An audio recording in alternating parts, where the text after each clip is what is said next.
Bonjour à tous, continuons sur ces vidéos qui décrivent, où je parle du contenu du manuel de sevrage. Voilà, pour des personnes qui n'arrivent plus à lire. Moi ça m'est arrivé en tout cas que je prenais tellement d'anxiolytiques et d'antidépresseurs que j'arrivais plus à lire. Donc j'ai aussi pris des neuroleptiques, bref. J'arrivais plus à lire, donc je sais ce que c'est quand on n'arrive plus à lire. Je vais vous les présenter donc en vidéo. Et nous avons parlé dans la vidéo précédente de la dépendance et de la tolérance. On a compris que c'était ces deux phénomènes-là sur lesquels on va s'attaquer, la dépendance physique, rappelez-vous bien, on va s'attaquer le sevrage va s'attaquer à ces phénomènes-là. Il faut les comprendre pour pouvoir se sevrer. Donc, pour contrer la dépendance physique et la tolérance, on procède à un sevrage.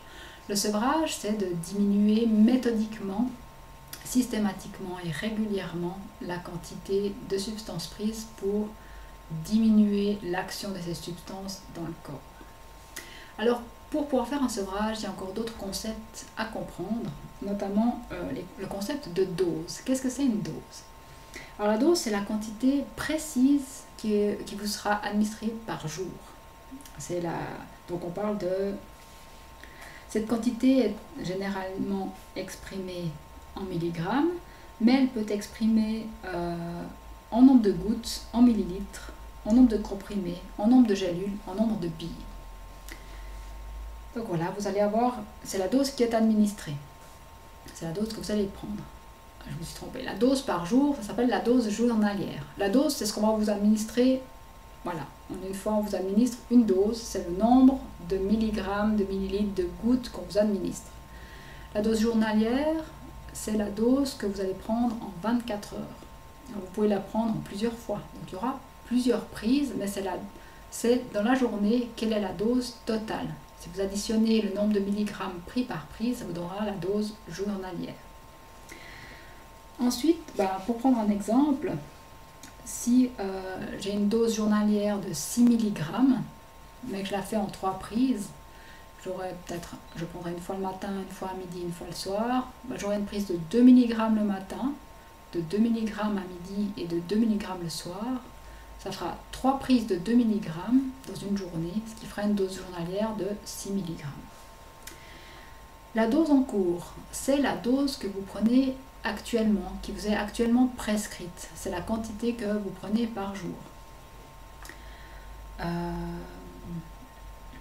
La dose de confort, c'est cette dose qui permet de contrer exactement, c'est la quantité de médicaments pris, de substances prises, de molécules prises, qui permet de contrer exactement la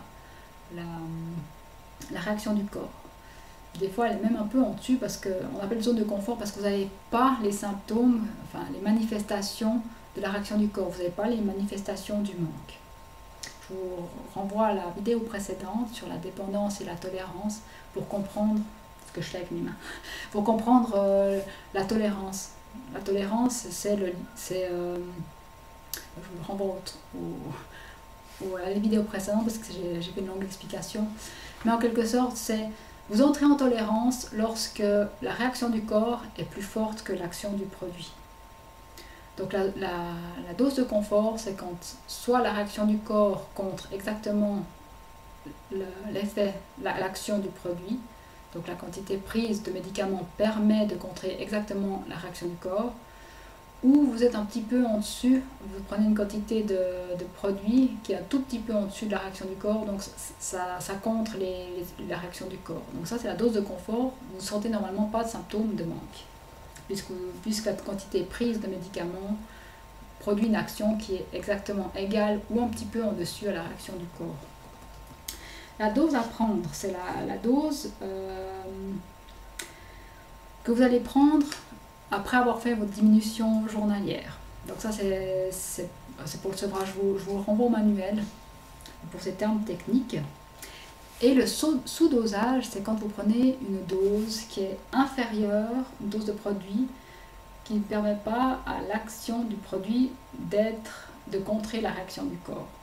Donc là vous êtes en sous-dosage, ça veut dire que le produit ne fait plus d'effet parce que la réaction du corps est bien plus forte que l'action du produit.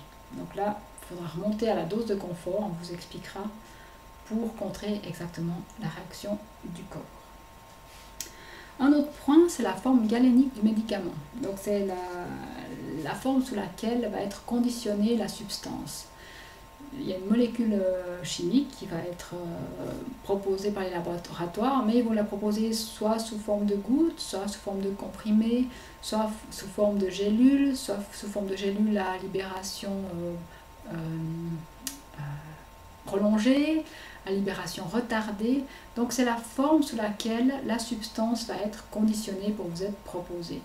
Ça veut dire que vous allez soit prendre un comprimé, soit prendre une gélule, soit des gouttes, soit une solution buvable, un truc orodispersible, quoi.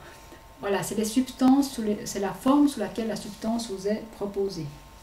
Et puis là, ça peut être un peu embêtant quand on a les capsules à libération prolongée, parce que ça veut dire qu'il faut prendre, c'est le conditionnement de la molécule active va faire qu'on ne pourra pas ouvrir ou casser le médicament, parce qu'il a été construit de telle sorte qu'il se libère progressivement dans le corps. Et si on casse la façon dont il a été fait, il n'y aura plus cette libération progressive. Donc ça, on en parlera par la suite. Voilà pour les concepts de base.